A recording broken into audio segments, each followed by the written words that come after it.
Assalamualaikum warahmatullahi wabarakatuh. Alhamdulillah, insya-Allah pada hari Sabtu ini nanti saya akan berkongsi selama satu hari mengenai ibrah surah Al-Qasas. Apa yang akan dikandung oleh program satu hari ini adalah, pertama sekali saya akan berkongsi dengan para peserta mengenai surah Al-Qasas itu sendiri. Surah yang mengandungi 88 ayat, surah Makkiyah yang duduknya selepas surah An-Naml dan sebelum surah Al-Ankabut. Jadi saya akan berkongsi keindahan kedudukan surah ini yang menyambut surah An-Naml dari sudut menceritakan bagaimana Allah Subhanahu wa taala merencana kemenangan Nabi Musa ke atas Fir'aun. Surah sebelumnya mengenai kemenangan itu sendiri yang disimbolikkan oleh Nabi Allah Sulaiman alaihi salam, surah Semud. Manakala surah Al-Qasas adalah surah yang membentangkan bagaimana misterinya perencanaan Allah, tidak boleh dibaca, diteka oleh musuh-musuh Allah, bahkan kita sendiri hamba-hamba Allah.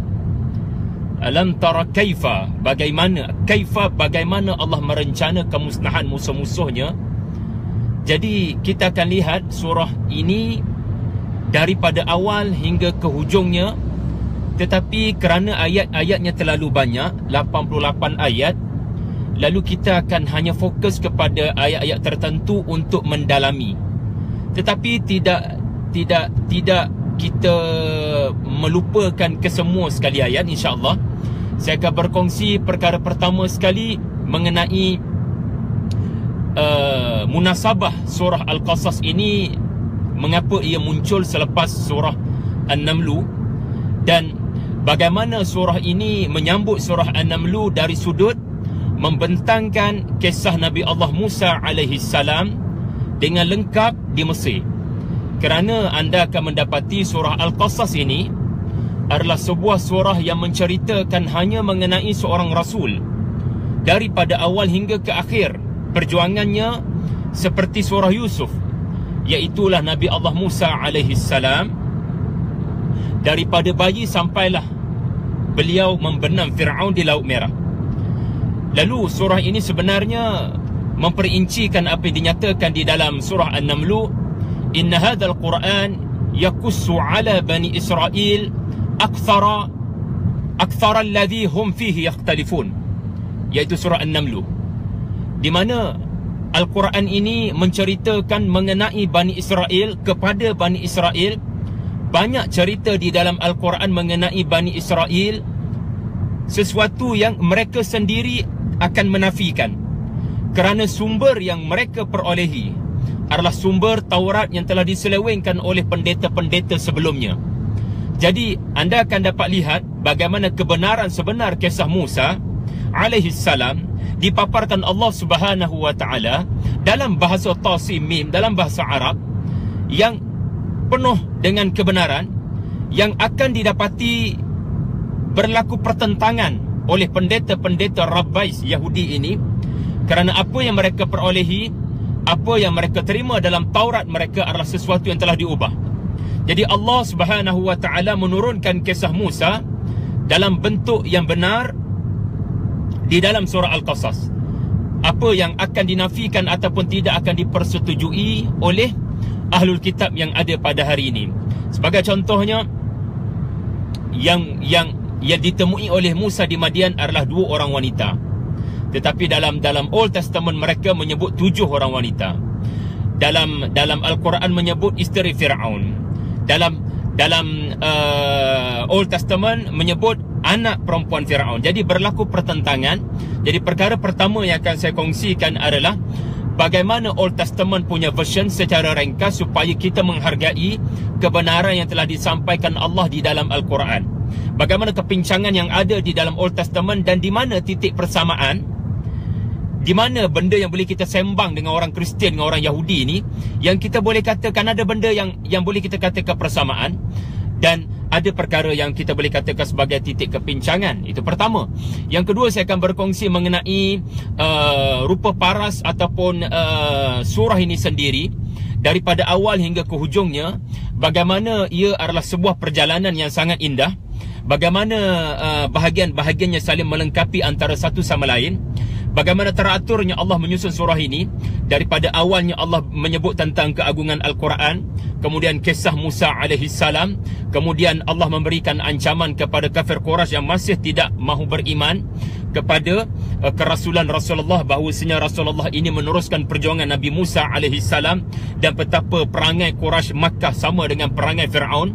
Kemudian Allah membawa cerita Qarun. Kemudian Allah mengakhiri surah ini dengan motivasi kepada Rasulullah sallallahu alaihi wasallam. Bahkan ada satu ayat di penghujung surah ini yang dikatakan oleh para alim ulama kita turun ketika Nabi dalam perjalanan hijrah. Innalladzi farada 'alaikal Qur'an laradduka ila ma'ad.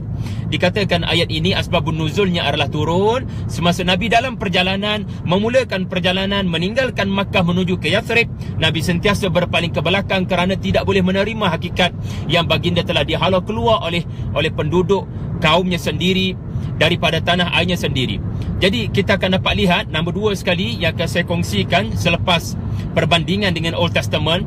Nombor dua sekali adalah bagaimana surah ini secara keseluruhannya daripada awal hingga ke hujungnya secara ringkas, bagaimana bahagian-bahagiannya saling bertaut antara satu sama lain.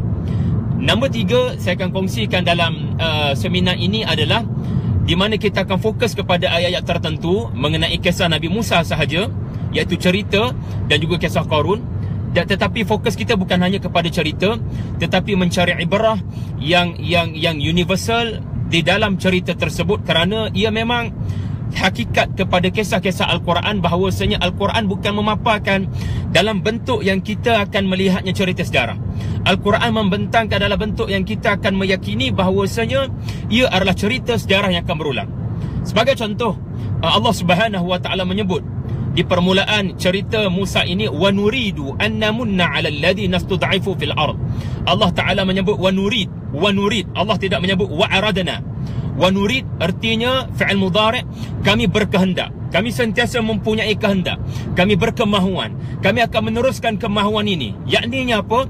Bukan sekadar kehendak Allah untuk memenangkan Islam di bawah Nabi Musa dahulu, tetapi surah ini bermula dengan satu penegasan bahawasanya sampai bila-bila selagi bumi ini ada manusia, Allah berkehendak dan Allah ada perancangan untuk melaksanakan kehendaknya, di mana bumi ini akan diwariskan kepada mereka mustad'afin yang dizalimi, insya-Allah.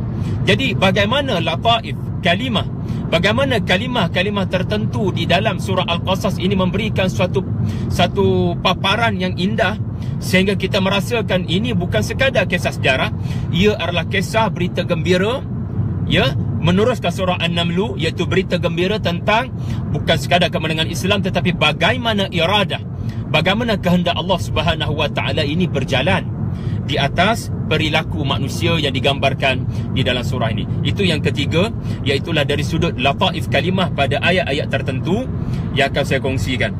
Yang keempat, dalam surah Al-Qasas ini saya akan berkongsi mengenai tema seminar ini sendiri, iaitulah indahnya tadbir ilahi.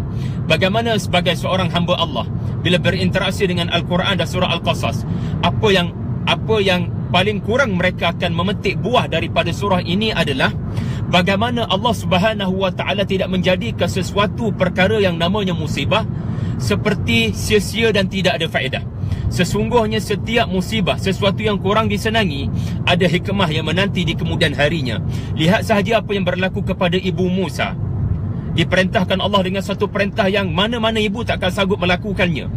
Lihat sahaja Musa alaihissalam yang diuji Allah, terpaksa meninggalkan bumi Mesir, melarikan diri sehelai sepinggang, dalam keadaan beliau pernah menjadi orang kenamaan di dalam istana Fir'aun, dan itu adalah suatu bentuk musibah. Namun perhatikan bagaimana Allah menyebut di dalam kisah surah Al-Qasas ini, di sebalik setiap kesusahan adanya kesenangan yang banyak menanti seorang hamba Allah yang percaya. Tidak ada perkara yang berlaku yang Allah Ta'ala timpakan kepada seorang mukmin itu sia-sia. Jadi ini antara perkara yang akan saya kongsikan. Dan yang kelima, insya-Allah saya akan berkongsi juga sedikit perbandingan antara kisah Musa dan kisah Nabi Allah Yusuf alaihi salam di dalam surah Yusuf. Kerana kelihatannya ada banyak persamaan dan ada banyak keunikan antara kisah Musa dengan kisah Nabi Allah Yusuf alaihi salam. Saya akan kongsikan bagaimana indahnya surah Yusuf dan surah Al-Qasas ini ada beberapa persamaan. Sebagai contohnya, surah Yusuf memaparkan banyaknya babak lelaki dan surah Al-Qasas banyak memaparkan babak wanita.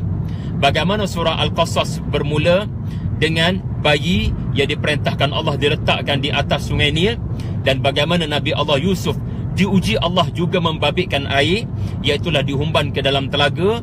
Bagaimana surah Al-Qasas membabitkan perpisahan sementara dengan ibu dengan bayi. Bagaimana surah Yusuf pula perpisahan yang begitu berpuluh-puluh tahun antara seorang anak dengan ayahnya. Bagaimana surah Al-Qasas bermula babak dengan seorang ibu. Bagaimana surah Yusuf bermula babak dengan seorang ayah.